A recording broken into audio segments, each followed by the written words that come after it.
संपूर्ण जगभरात 8 मार्चला महिला दिन म्हणून साजरा करण्यात येतो। विविध ठिकाणी उत्साहामध्ये महिला दिन साजरा होताना दिसतोय। पण पालघर जिल्ह्यातील जव्हारमध्ये अनोख्या सामाजिक उपक्रमांमधून महिला दिन साजरा करण्यात आलाय। रविवारी 9 मार्चला जागतिक महिला दिनाच्या औचित्यानं तज्ञ महिला डॉक्टरांनी सुमारे 200 आदिवासी मुलींना मासिक पाळी आणि स्त्रियांच्या आजारांविषयी मार्गदर्शन केले। यावेळी मुलींना दुर्गम विभागातील महिलांनी बनवलेले सॅनिटरी नॅपकिन्सचं वाटपही करण्यात आलं। रेसोनिया म्हणजेच पूर्वाश्रमीची स्टरलाइट पॉवर ह्यांच्या पुढाकारानं इथल्या 2 वसतिगृहांना सॅनिटरी नॅपकिन वापरानंतर दहन करून विघटन करणारी मशीन्स भेट देण्यात आलेत। रेसोनिया ह्यांच्या पुढाकारानं आणि नवजीवन फाउंडेशन ह्यांच्या सहकार्यानं आयोजित केलेल्या ह्या उपक्रमाच्या सोहळ्याला जव्हार पंचायत समितीच्या माननीय सभापती तथा भाजपाच्या पालघर जिल्हा अध्यक्षा ज्योती हरिश्चंद्र भोये उपस्थित होत्या। तर सुप्रसिद्ध महिला रोग तज्ञ डॉक्टर अनिता पाटील यांनी मुलींना अत्यंत सोप्या शब्दात आणि लागवी पद्धतीनं मार्गदर्शन केले। वसतिगृहाच्या वॉर्डन पुष्पा जाधव यांनी कार्यक्रमाचं प्रास्ताविक सादर केलं। एकात्मिक आदिवासी विकास प्रकल्प अंतर्गत जुने जव्हार आणि नवीन जव्हारमध्ये आदिवासी मुलींची 2 वसतिगृह आहेत आणि दोन्ही वसतिगृहातील सुमारे 200 मुलींना ह्या उपक्रमाचा लाभ झालाय। नवजीवन फाउंडेशनचे वैभव घोलप यांनी सुद्धा उपस्थित मुलींशी संवाद साधत त्यांची सेवाभावी संस्था करत असलेल्या कामाबद्दल सगळ्यांनाच अवगत केले।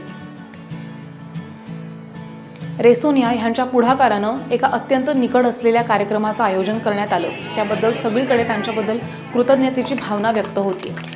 कार्यक्रमाच्या शेवटी मुलींच्या हस्ते केकही कापण्यात आला। अल्पोहार झाल्यानंतर कार्यक्रमाची सांगता झाली।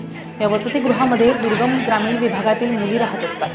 उमलत्या वयात त्यांच्या मनामध्ये असंख्य अशा शंका कुशंका उठतात आणि अशा प्रकारच्या थेट संवाद कार्यक्रमातून आदिवासी समाजातील मुलींच्या लैंगिक शिक्षणामध्ये मोलाची भर पडणार आहे। लैंगिक आजाराबाबत मुलींच्या मनात असणारे गैरसमज अंधश्रद्धा दूर करण्यासाठी डॉक्टर अनिता पाटील यांनी सोप्या शब्दात अगदी मोकळा ढाकळा संवाद साधलाय। तसंच उपस्थित मुलींना आहार सवयी आणि स्वच्छतेबद्दल सुद्धा मार्गदर्शन केलंय।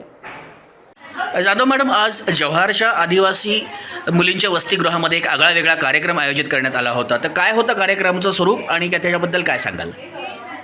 8 मार्च जागतिक महिला दिनाच्या औचित्य साधून इथे आज कार्यक्रम घेण्यात आलेला होता।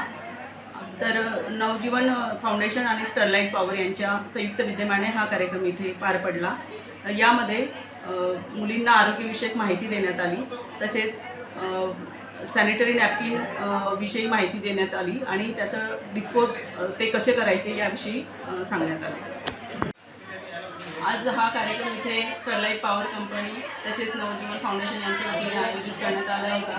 त्यांचे तिथला मॅमचे आणि तसेच त्यांच्या संपूर्ण टीमचे मी इथे आदिवासी मुलींचे शासकीय वसतिगृह नवीन जव्हार यांच्या वतीने आभार मानतो।